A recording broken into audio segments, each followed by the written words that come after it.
pero cada uno conforme al Señor le repartió, y como Dios llamó a cada uno, así haga. Esto ordeno en todas las iglesias. ¿Fue llamado alguno siendo circunciso? Quédese circunciso. ¿Fue llamado alguno siendo incircunciso? No se circuncide.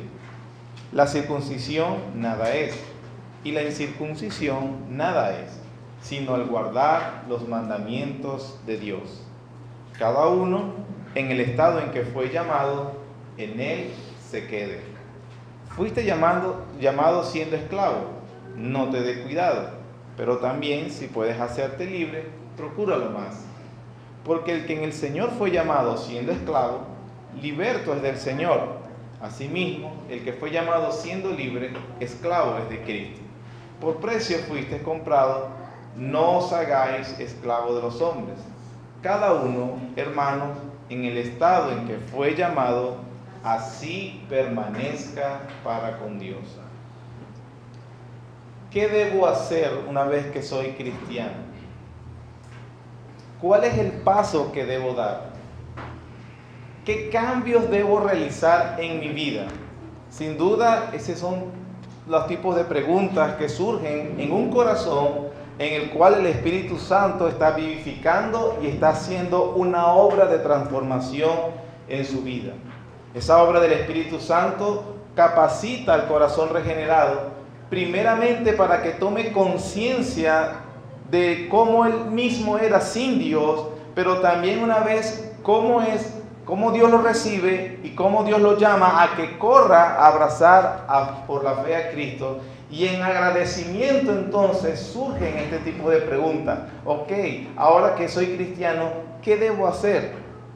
Quien recibe el Evangelio en su corazón, de seguro de inmediato pregunta como el apóstol Pablo cuando iba en camino a Damasco y fue derribado y conoce verdaderamente al Señor. Él hace esta pregunta: Señor, ¿qué quieres que yo haga? Y esa seguramente es una pregunta que tuvo que haber surgido en su corazón cuando usted conoció a Cristo realmente como su Salvador. Es más, yo me podría adelantar a decir que si usted nunca se ha hecho esa pregunta, entonces usted no ha conocido al Evangelio verdaderamente. Inclusive en Hechos capítulo 2 versículo 38, cuando el apóstol Pedro está haciendo su primer sermón en el día de Pentecostés, y después de llevar a su audiencia por toda una teología bíblica explicándoles de que los sufrimientos del Mesías se habían cumplido en el Jesús que ellos habían crucificado, y después que él les explica todo eso, a este Jesús a quien vosotros crucificaste, Dios lo ha puesto como juez y Señor para dar arrepentimiento a todo aquel que crea. Dice la Biblia que ellos se compungieron de corazón y le preguntaron a Pedro y a los apóstoles: varones hermanos, ¿qué haremos? Bueno, esas son las preguntas que surgen en un corazón que realmente ha sido llamado eficazmente por el Espíritu Santo. Pedro le da la clara respuesta: arrepentimiento y fe. Son las inquietudes que surgen en un corazón que realmente ha venido a los pies de Cristo. Pero antes de continuar sobre el qué debo hacer, permítame responder primero las preguntas de lo que debe estar sucediendo, aclarando un poco sobre el arrepentimiento y fe. Dos cosas debe experimentar una persona que ha venido en verdadero arrepentimiento. La primera, un verdadero sentimiento de su pecado, y la segunda, una comprensión de las misericordias de Dios en Cristo. Un verdadero sentimiento de su pecado, y la otra es una comprensión de la misericordia de Dios en Cristo. Sin perder nuestro texto de Corintios 7, vamos rápidamente a Salmo capítulo 130. Son dos ilustraciones, una la conocemos muy bien, que es Lucas capítulo 15 acerca del hijo pródigo, y la otra es el Salmo capítulo 130. Nos ilustran lo que acabo de decir sobre lo que surge en un corazón que realmente ha venido en arrepentimiento. Dice: un sentimiento de comprensión, un sentimiento de su pecado, un verdadero sentimiento de su pecado. Salmo 130, versículo 1. De lo profundo, oh Jehová, a ti clamo. Señor, oye mi voz. Estén atentos tus oídos a la voz de mi súplica. Jehová, si mirares a los pecados, ¿quién, oh Señor, podrá mantenerse? Note y observe cómo en estos 3 versículos el salmista tiene un verdadero sentimiento de su pecado. ¿Qué significa cuando yo hablo de un verdadero sentimiento de pecado? Es estar consciente de las múltiples maldades de las cuales somos culpables delante de Dios. Es hacerse consciente de las múltiples maldades de los cuales nuestros pecados nos acusan delante de Dios. Por eso el salmista puede decir: de lo profundo, oh Jehová, a ti clamo. No es el arrepentimiento, no es un mero asentimiento o reconocimiento intelectual. No es simplemente decir, como dicen muchos, cuando usted oiga decir a alguien en este sentido, estas palabras, créame que esa persona no está arrepentida. Sí, reconozco que soy pecador, pero ¿quién no, verdad? Bueno, sí, soy malo. ¿Quién no es malo? Usted entonces puede observar que esta persona no está arrepentida. Esta persona tiene un reconocimiento de que sí realmente no cumple con los estándares que Dios le demanda, pero al final él se justifica en que los demás también son tan malos como yo, o inclusive yo te podría dar ejemplos de personas peores que yo. Entonces, una persona que simplemente asiente o reconoce que es pecador, pero simplemente se justifica diciendo que quién no, o todo el mundo lo es, entonces en ese sentido esa persona no tiene un verdadero sentimiento de su pecado. Tampoco es ese sentimiento de pecado, no es una sensación de peligro que se tiene o un temor al infierno. Porque una persona puede ver que le expliquen o puede ver una imagen o una película o un video que le impresione acerca de los terrores del infierno y uno le va a decir, ¿te gustaría ir ahí? Y cualquier persona sensata va a decir, no, a mí no me gustaría ir ahí. Tampoco es temor a las consecuencias del pecado. Hay personas que realmente tienen un sentimiento de desagrado por las consecuencias que le produjo el pecado. Si yo era muy borracho, me doy cuenta que despilfarré todo el dinero, las oportunidades que tuve. Si fui a un adúltero, entonces ahora no estoy con mis hijos y con la esposa y con la mujer que yo amaba. Si yo fui un iracundo, entonces maltraté a las personas y ya a las personas no les gusta estar conmigo porque soy un iracundo que explota en cada momento. Entonces he tenido consecuencias que realmente son lamentables para mí. Pero el sentimiento del pecado no es simplemente eso. Un temor a las consecuencias, un temor a la sensación de peligro, al infierno o nada de esto. Es de estar consciente delante de Dios de las múltiples maldades que mi pecado generan contra Él. Pero a la vez de esa comprensión con respecto a las múltiples maldades, el verdadero arrepentimiento también va en segundo lugar una comprensión de las misericordias de Dios en Cristo. Vean el Salmo 130 que estábamos leyendo y dice: de lo profundo, oh Jehová, a ti clamo. Señor, oye mi voz. Estén atentos tus oídos a la voz de mi súplica. Usted no suplica a menos que usted se sienta que no tiene salida.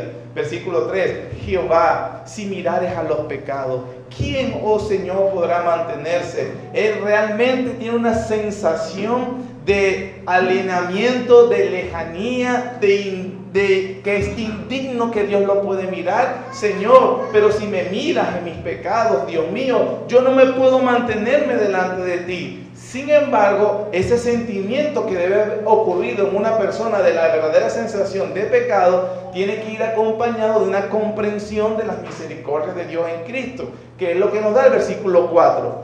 Que dice el versículo 4: pero en ti hay perdón, para que seas reverenciado.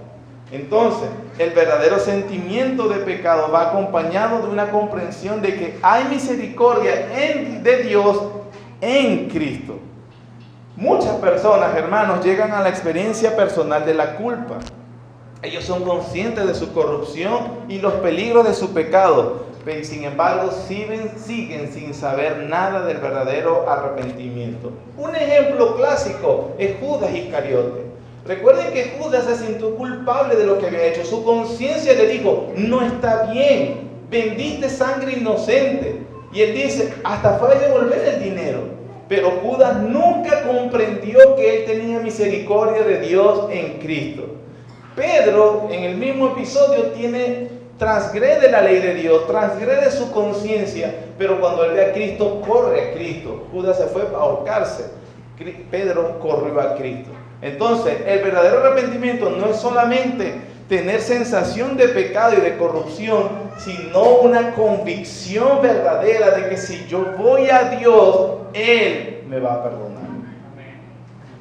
Desde allí, hermano, que hay un verdadero agradecimiento, misericordia de Dios en Cristo, que si me arrepiento y vuelvo a Dios, Él me va a perdonar. Como decíamos ahorita, Él me sostendrá. Entonces, ¿qué hace la persona que experimenta estas dos cosas que estoy diciendo? Con dolor y aborrecimiento de su pecado, se aparta para ir a Dios. El arrepentimiento entonces conlleva aflicción, tristeza, lamento, vergüenza, humillación, aborrecimiento y deshonra. Está claro entonces que un verdadero cristiano ha sido humillado por su pecado y él puede ser amonestado sin temor. No puede responderte feo, porque está humillado. Se puede ayudar, confrontar a alguien que realmente está en un arrepentimiento. El arrepentido, hermanos, vuelve a Dios, como el hijo pródigo. Se levantó y ¿qué dice? Fue a su padre. Volvió a las misericordias de su padre, a los caminos de su padre, a las reglas de su padre. ¿Has vuelto tú realmente al Padre? No es suficiente sentirse mal. No es suficiente lamentarse por las cosas que hemos hecho mal. No es suficiente llorar. Hay que volver. Ven a Cristo. Vuelve a Dios. Vuelve al Padre. El verdadero arrepentimiento reconoce la maldad, sus múltiples maldades, pero reconoce en convicción verdadera que si Él vuelve, Él va a ser perdonado. Y hay perdón en Cristo. En ti hay perdón para que seas reverenciado. Es la actitud de un corazón agradecido, que realmente se reconocía culpable, convicto ante la ley de Dios, pero que Dios le ha dado misericordia en Cristo. Entonces, al suceder esto en el corazón de una persona, podemos decir que ha experimentado un verdadero arrepentimiento. Ojo, hay que tener cuidado con una confusión con respecto al arrepentimiento.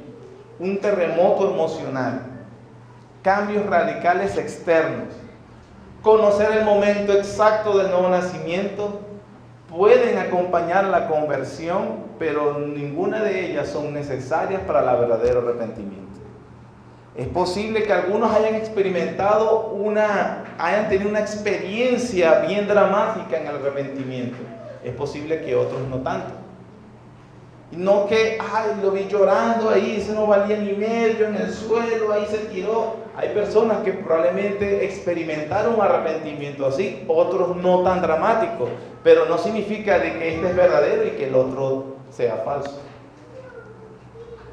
Es siempre un verdadero sentimiento de pecado y a la vez también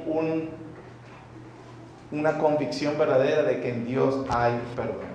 Ahora, eso es lo primero que sucede en una persona que ha venido al Evangelio de Cristo. Ahora, también inmediatamente surgen las otras preguntas con las que comencé. Ahora, ¿qué? ¿Qué debo hacer? ¿Qué debo cambiar? Y cuando uno hace estas preguntas, se corre el peligro de oír voces que desvirtúan esa legítima inquietud. Y se levantan, no en el sentido de dirigir al creyente en su proceso de santificación, sino más bien de establecerse como paradigmas y reglas por los cuales los demás deben ser cortados, y así de esta manera lograr cierto fachada de cómo es un verdadero cristiano cuando Dios no le está llamando a ser eso. Eso es lo que Pablo trata en este párrafo final que hemos leído en la discusión. Nosotros hemos visto que desde el versículo 1 del capítulo 7, Pablo está respondiendo a esas voces que surgieron en la iglesia de Corinto, que se trataban de imponer en la iglesia para que ellos formaran parte de un grupo y que si ellos no lo hacían así, no podían vivir la vida plena en Cristo. Ellos decían, si nos haces esto o aquello, no puedes vivir tu vida plena en Cristo. La idea del párrafo que acabamos de leer, del 17 al 24, hermanos, es que a pesar de las diferentes circunstancias que cada creyente en particular esté viviendo, sea casado, sea divorciado, sea casado con un incrédulo, sea virgen, sea soltero, sea célibe, sea pobre, sea rico, sea cual sea la circunstancia que te ha tocado vivir, todo creyente puede vivir glorificando plenamente al Señor. Esa es la idea. Es una idea, realmente la idea es sucinta y es clara. Los cristianos, hermanos, que es lo que está tratando Pablo, no se deben a precipitar a hacer cambios radicales de sus circunstancias, a menos que sea inmoral, por supuesto. Si es algo que es inmoral o ilegal, debemos cortar con eso completamente. Pero más bien Pablo les anima a que sus circunstancias específicas ellos pueden glorificar a Dios. De allí el nombre. Es un llamado a la sensatez, lo que es este párrafo que acabamos de leer. Sensatez es la cualidad que tienen las personas que muestran buen juicio, prudencia y madurez en sus actos y decisiones. Prudencia, buen juicio y madurez en los actos y decisiones. Pablo dice, pero cada uno, versículo 17, como el Señor le repartió y como Dios llamó a cada uno, así haga. Eso ordeno en todas las iglesias. Fuiste llamado siendo circunciso, quédese circunciso. Fue llamado alguno siendo incircunciso, no se circuncide. La circuncisión nada es y la incircuncisión nada es, sino el guardar los mandamientos de Dios. Cada uno, ¿qué, hermanos? En el estado en que fue llamado, en él se quede. Observa, hermanos, que es un consejo pastoral de Pablo. No es un mandato. Está prohibido para el cristiano buscar un cambio. Está prohibido que tú cambies de empleo. Está prohibido que tú cambies de estado civil. Está prohibido que tú, si se te da la oportunidad de mudarte, te mudes. No. El punto es que sea que como estabas cuando fuiste llamado por Dios, allí tú puedes glorificarlo. Recuerden que las voces en la iglesia de Corinto es mejor el hombre que no tenga ningún tipo de intimidad sexual. No toque mujer.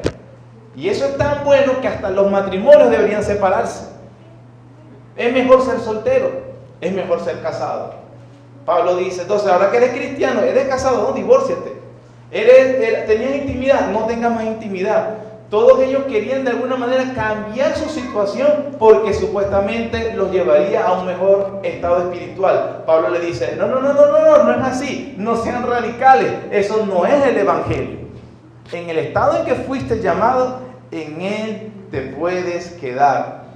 Hermano, este principio refuta la idea popular, muy extendida entre las iglesias de hoy.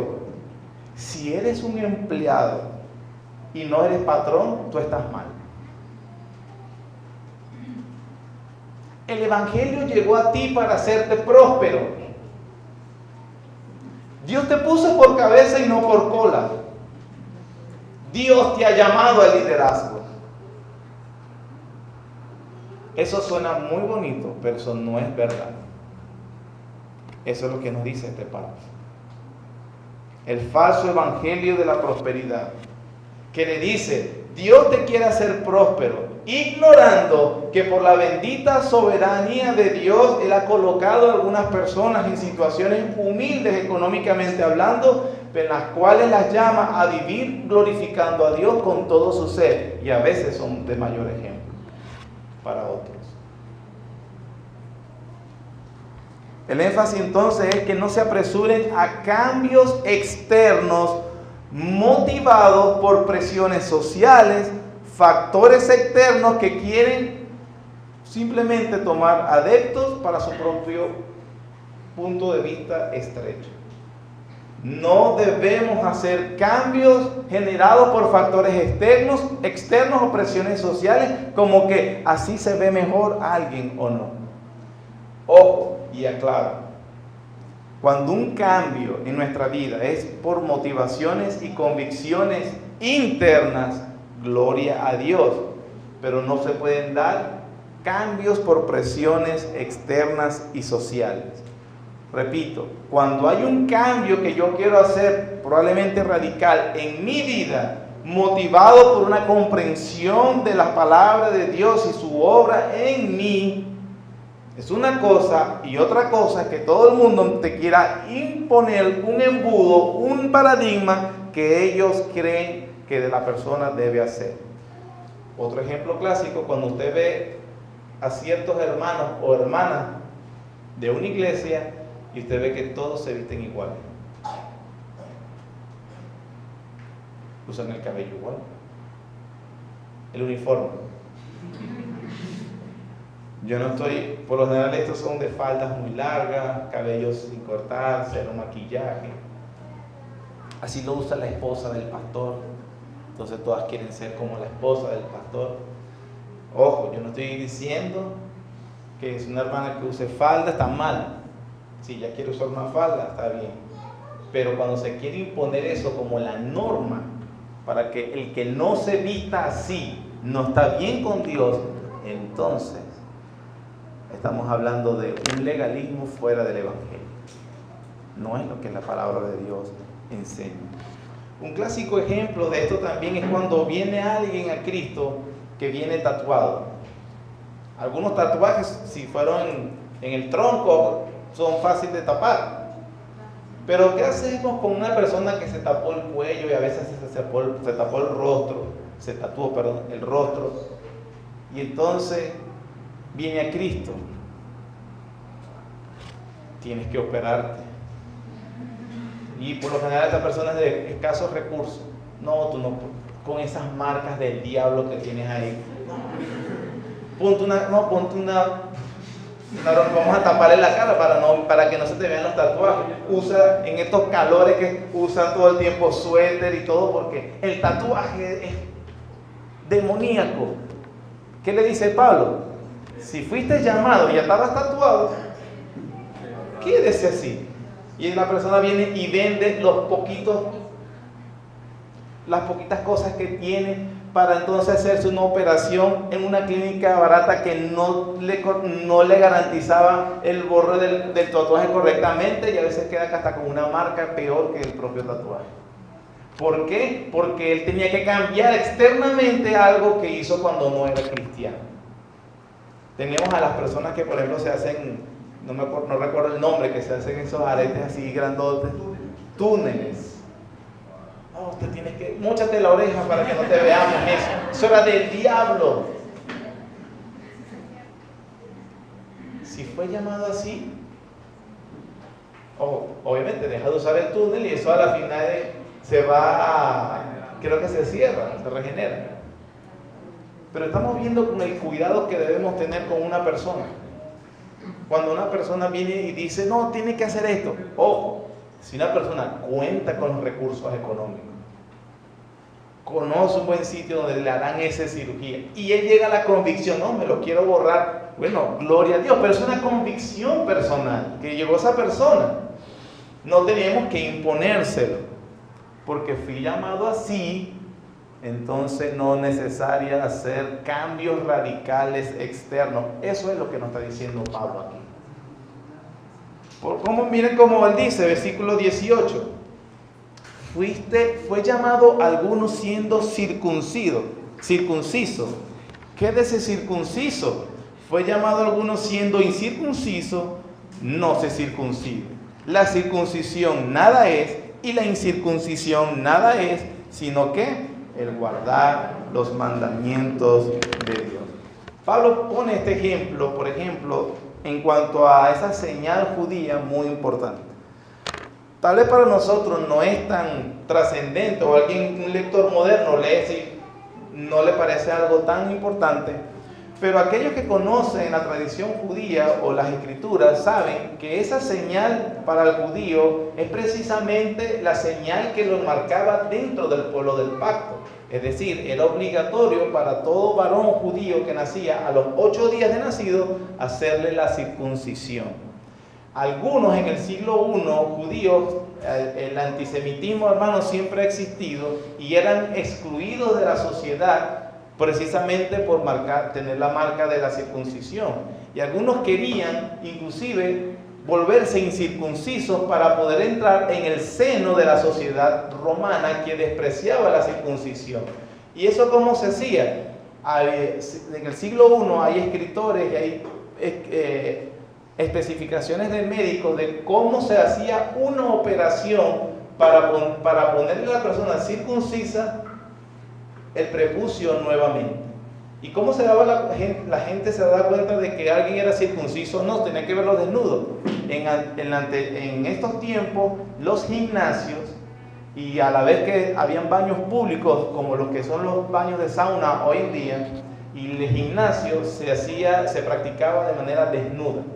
Se hacía desnudo. Entonces era muy obvio para un hombre circunciso, o era para los demás, cada vez que iba a hacer ejercicio, entonces era identificable rápidamente. Para ellos no pasar esa vergüenza y para no ser excluidos, sobre todo porque después del ejercicio en el gimnasio y en el baño público que ahí se ponían, se daba precisamente en las reuniones sociales y políticas. Y era muy probable que en esa reunión, esa conversación, después del ejercicio, relajado, se dieran transacciones comerciales o negocios. Pero si obviamente estamos en una sociedad donde el circunciso era relegado, entonces nunca iba, si era comerciante, nunca iba a poder hacer negocios, ni transar, ni nada de eso. Entonces ellos hacían su operación para volver a colocarse el prepucio de manera que no fueran excluidos. Pablo les dice entonces que en la iglesia de Corinto aparentemente algunos judíos también, para demostrar que habían roto con el judaísmo ortodoxo, yo me volví un incircunciso. Y Pablo le dice, no, pero tranquilo, si llegaste a Cristo siendo judío, no tienes que renegar ni olvidar tu tradición judía. Pero había otro que era peor, que también era un problema que se daba en la iglesia de Galacia. Cuando los gentiles, todo aquel que no es judío, venía a Cristo, entonces ellos les decían, no, tienes que circuncidarte para ser verdaderamente del pueblo de Dios. Esos eran los judaizantes. Entonces Pablo está tratando de llegar a un consejo pastoral con estos dos tipos de etnia, este choque cultural en la iglesia, y les dice, si alguno vino siendo circunciso, no tiene que cambiar su estado de circunciso, en Cristo está plenamente. Y si alguno vino incircunciso, no tiene que renegar o relegar su pasado gentil. En Cristo está completamente justificado. Amén. De eso es que viene el apóstol Pablo hablando. El segundo ejemplo que él pone es en el versículo 21. Dice, fuiste llamado siendo esclavo, no te dé cuidado, pero también si puedes hacerte libre, procúralo más. Fuiste llamado siendo esclavo. Y miren, esto también es un pensamiento bastante contradictorio para la mente moderna. Porque Pablo le dice a los esclavos de la época, Dios, tú puedes glorificar a Dios siendo esclavo. Entendiendo nosotros cómo era la condición de un esclavo. No tenemos que tener cuidado, no es la imagen del siglo XVIII, siglo XIX, como las películas de hoy, que todo el tiempo era una condición muy precaria para el esclavo, para el negro, y los mataban y los castigaban. No estoy diciendo que eso no sucedió en el primer siglo, pero a veces la condición del esclavo del primer siglo era diferente a lo del siglo XVIII, siglo XVII. Es decir, algunos eran educados, algunos eran funcionarios del gobierno, algunos trabajaban como mayordomos, algunos eran administradores de los bienes de su señor, algunos no querían la libertad, porque ellos decían, toda la vida tengo casa, tengo comida, tengo mi familia aquí, y yo estoy bien con mi amo, tenían buenas relaciones, entonces podían comprar su libertad y ellos, no la quiero comprar, yo quiero seguir sirviéndole a la familia, por ejemplo. Y obviamente había estatus, mientras más rico era la familia, era mejor ser esclavo de cada vez alguien mucho más elevado socialmente. Pero entonces Pablo le dice, pero al final de cuentas era esclavo, esclavo es esclavo. No tenía libertad, no podía tomar decisiones propias, a menos que su amo lo dejara. Pero en el momento en que su amo le dijera, no puedes hacer esto, el esclavo no podía hacer esto. Ahora, imagínense cómo era esa situación si él quería congregarse el día domingo o congregarse en la iglesia y el patrón no lo dejaría. O el patrón le daba actividades para hacer a una hora del domingo, del día del Señor. Eso era una carga y un pesar para poder ministrar, adorar o servir. O si un esclavo veía a su hermano sufriendo y le gustaría ayudarlo, no podía salir porque tenía que cumplir responsabilidades con su amo. Entonces es fácil como para nosotros, este trabajo que no me deja servir al Señor. Yo creo que lo mejor es que yo renuncie. No, yo creo que lo mejor es que yo me ponga a trabajar por mi propia cuenta. Un llamado a la sensatez, el mensaje. Pablo está diciendo, si fuiste llamado siendo esclavo, no te dé cuidado. Algunos cristianos piensan que cuando llegan al Señor deben cambiar radicalmente su vida o su estatus social. Si Dios nos da la oportunidad, ok, pero no necesariamente tú estás limitado por tu trabajo secular para servir al Señor. Si fuiste llamado siendo esclavo para aquel momento, o yo podría decir, si fuiste llamado, hermano, perteneciendo a una empresa donde cumples un horario, no te dé cuidado. Es que no me da tiempo, trabajo de lunes a viernes 8 horas al día. No tengo tiempo para servir, hacer la obra. Hermano, en tu trabajo puedes hacer la obra.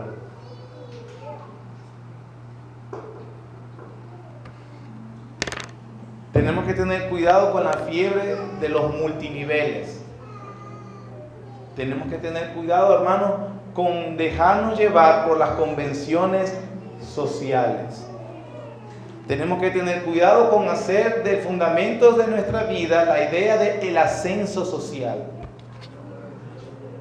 Cada vez debo tener más dinero, cada vez soy más independiente, cada vez soy más libre. Mire, eso es mentira. Yo conozco hermanos en Cristo,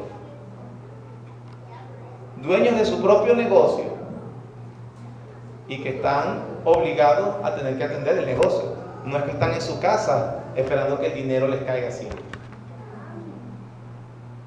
De alguna u otra manera tendremos que cumplir con responsabilidades. ¿Cuál es el error? Mirar el trabajo de la manera que la Biblia no lo pone. Esos son mis trabajos seculares. Que lo que yo hago en la iglesia es espiritual. Falso. La Biblia dice que todo debe ser hecho para la gloria de Dios. Todo debe ser un servicio a Dios. Colosenses capítulo 2.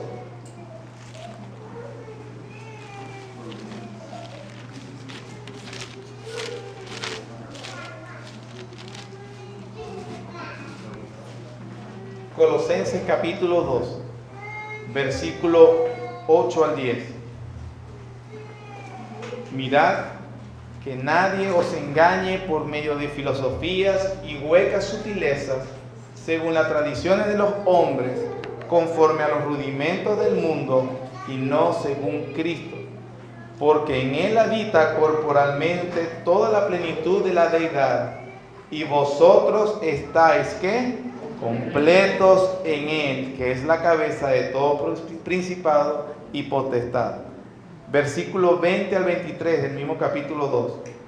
Pues si habéis muerto con Cristo en cuanto a los rudimentos del mundo, ¿por qué como si vivierais en el mundo os sometéis a preceptos tales como no manejes, ni gustes, ni aun toques, en conformidad a mandamientos y doctrinas de hombres, cosas que todas se destruyen con el uso? Tales cosas tienen a la verdad cierta reputación de sabiduría en culto voluntario, en humildad y en duro trato del cuerpo, pero no tienen valor alguno contra los apetitos de la carne. Es decir, las convicciones personales a las que lleguemos es una situación de convicción personal. Hay que ser sensatos y evitar el radicalismo. El radicalismo, ojo, que no tiene que ver con la inmoralidad o con la ilegalidad. En ese caso, córteselo, sáquese el ojo y córtese la mano. Algunas aplicaciones, hermanos, entendiendo de estos versículos.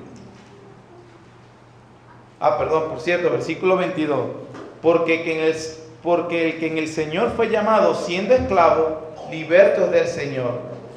Asimismo, el que fue llamado siendo libre, esclavo es de Cristo. Por precio fuisteis comprados, no os hagáis esclavos de los hombres. Cada uno, hermano, en el estado en que fue llamado, así permanezca para con Dios. 3 veces se repite en este párrafo corto: permanezca como fue llamado. Permanece como fuiste llamado. Dios no te ha llamado al radicalismo. Cualquiera que sea la situación en la que se encuentre una persona al hacerse cristiana, debe permanecer en ella. Ese es el lugar que Dios le asignó a cada uno en la vida.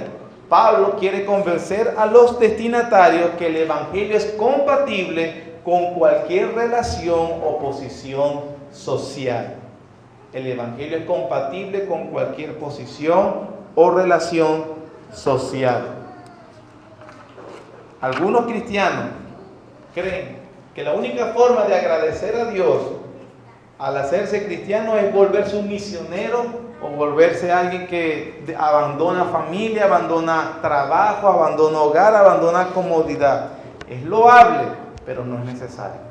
Algunos sí serán llamados a ese estado, pero no necesario. El Señor llama a un pueblo que le siga en todo tipo de actividad. Dios quiere que sigamos siendo padres cristianos, madres cristianos, esposos cristianos, esposas cristianas, patrones cristianos, empleados cristianos, abogados cristianos, policía cristiano, juez cristiano, político cristiano. Necesitamos políticos cristianos.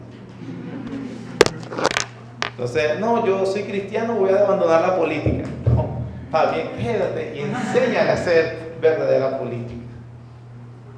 Cada uno en el estado en que fue llamado, en él se quede. Entonces, evitar, hermanos, ¿qué? Esas ideas. Divórciese y busque una nueva pareja.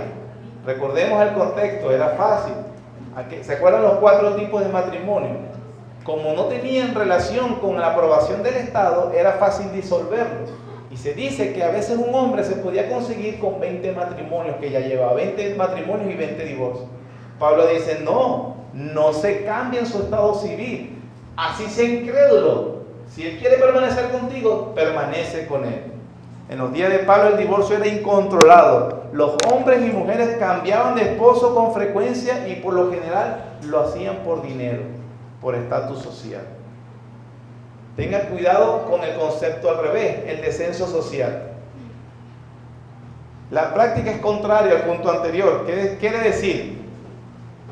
Que algunos cristianos, para ser reconocidos como más espirituales, entonces ellos se desprendían de sus comodidades que providencialmente ya tenían. Vendían su casa y se retiran a lugares remotos.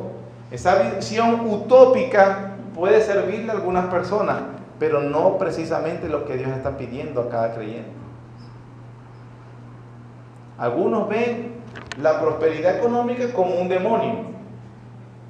Algunos mal influenciados, y esto lo digo con responsabilidad, con las ideas del comunismo y el socialismo, los cuales están completamente erradas, ellos dicen que nunca se puede generar riqueza sin destruir a alguien. Eso es falso, aparte de un prejuicio. Entonces, hay que ser pobre, hay que ser indio. Si fuéramos indios, estuviéramos bien. Miren, un retrógrado puede pensar así. Y eso no es lo que nos está llamando Dios. Vámonos a otra ciudad. En esta ciudad no se puede servir a Dios. Vámonos a otro país. Tema bastante en boga entre nosotros, ¿cierto? En nuestra sociedad venezolana. Ojo, yo lo he dicho antes, si algún cristiano consigue medios legítimos y oportunidades para salir del país y va a trabajar en aquel lugar, en una iglesia, no vemos algún tipo de impedimento que diga no vayas. Solo que si tú no prendes el contentamiento aquí, mire, tampoco lo va a tener aunque vive en Suiza. Va a tener problemas de otro tipo, pero va a tener un corazón descontento siempre. Y el otro, que es el más general, abandone la universidad. Eso es una casa de estudio del diablo. Mire, yo digo porque yo fui, en ese sentido, yo me equivoqué mucho y abandoné la universidad. No lo digo, parece gracioso, pero como 10 veces antes de la universidad y volvía. Y tardé mucho en hacer mi carrera. Al final me gradué por la gracia de Dios, misericordia de Dios, pero en una comprensión de que en la universidad me quitaba tiempo para servir al Señor y era para estar metido en la casa del pastor. Y entonces, no sé, yo era más espiritual por eso. Falso. No abandones los estudios. Un joven me llegó: pastor, yo quiero servir al Señor predicando a tiempo completo. Gloria a Dios, le dije yo, está bien, pero la universidad me quita tiempo. Y estaba estudiando, iba en el 8º semestre en la Yacambú. Su papá le pagaron la carrera, o casi toda la carrera, a través de la costura. Y para mí era bastante, era sensible esa situación, porque mi mamá también básicamente nos ha levantado con la costura. Y yo sé lo caro que es esa universidad. Y tú vas a abandonar después que ellos han pagado toda la... A la final abandonó y no se graduó. Eso fue hace como 12 años. Y está pasando las penurias que... pasarlas ahorita en Venezuela y sin tener ninguna profesión. Deje el trabajo secular. Ojo, a menos que sea algo inmoral o ilegal, abandone. Pero si no tienes que considerar tu trabajo como tiempo secular. No debes menospreciar el trabajo. Bueno, es que solo hago esto para pagar las cuentas, para comer, usted sabe, para cumplir un horario. Luego el resto lo doy para el Señor. No, hermano. Desde que te levantas, a todo lugar donde estás, tú debes servir al Señor. Miren la ética del trabajo que tenía Pablo. Efesios capítulo 6.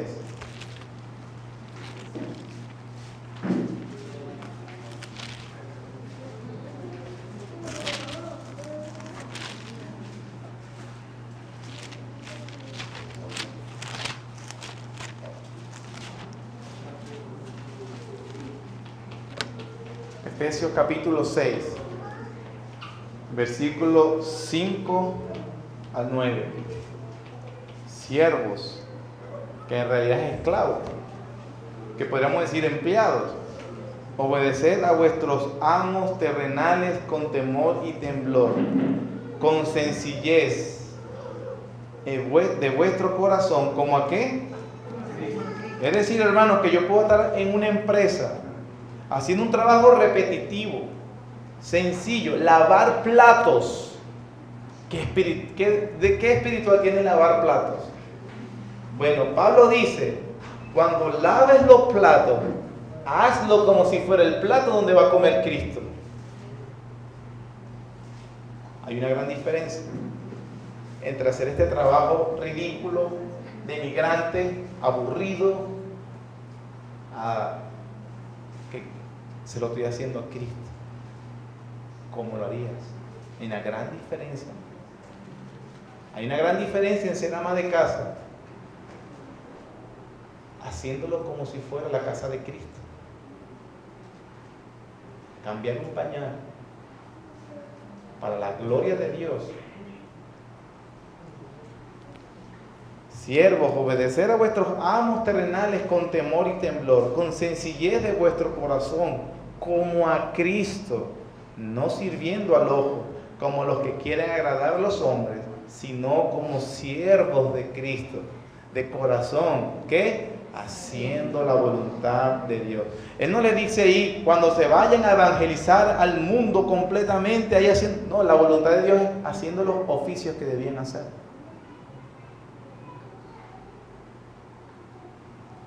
Me encuentro una persona que en su empresa, en su lugar de trabajo, tiene que poner cámaras por todos lados porque los empleados roban.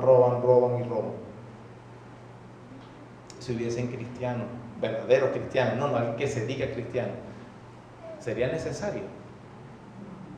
Porque hay gente que se dice cristiano, pero son tremendos ladrones también. Ojo, no son cristianos.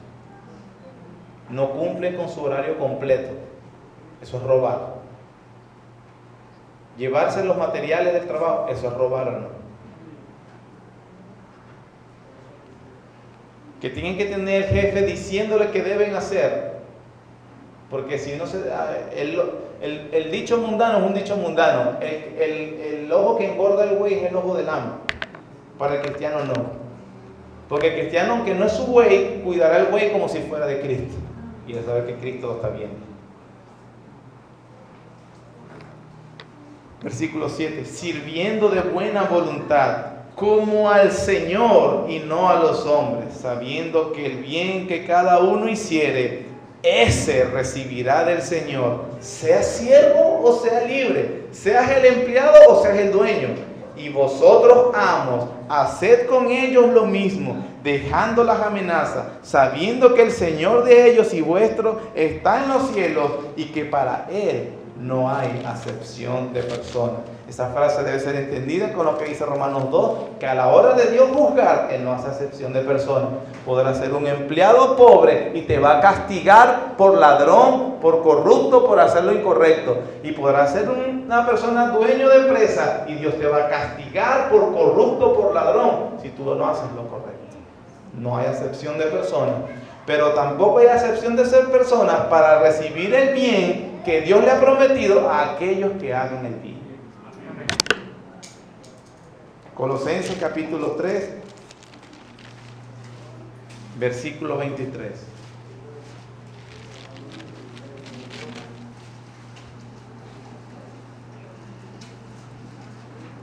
Desde el versículo 22. Siervos, obedeced en todo a vuestros amos terrenales, no sirviendo al ojo, como los que quieren agradar a los hombres, sino con corazón sincero, temiendo a Dios. Y todo lo que hagáis, hacedlo de corazón, como para el Señor y no para los hombres, sabiendo que del Señor recibiréis la recompensa de la herencia, porque a Cristo el Señor servís. La ética cristiana del trabajo. Entonces ya usted no puede decir, usted es un médico, usted es una enfermera, usted es un albañil, un carpintero, usted es un comerciante, usted es un empresario, usted es lo que sea. Dios no lo llamó a abandonar su lugar de trabajo, ni su estatus social. Dios lo mandó a que en ese estatus social, en esa condición, glorifique a Dios. Glorifique a Dios. Llamado a la sensatez. Cuidado, si hay una oportunidad de cambio, que Dios te está abriendo la puerta de mejoramiento, ok, eso es una cosa, pero no puede ser esgrimido como un argumento. Yo no soy un fiel cristiano porque yo vivo en esta condición. ¿Me expliqué? Dios quiera que haya explicado mejor la palabra del Señor.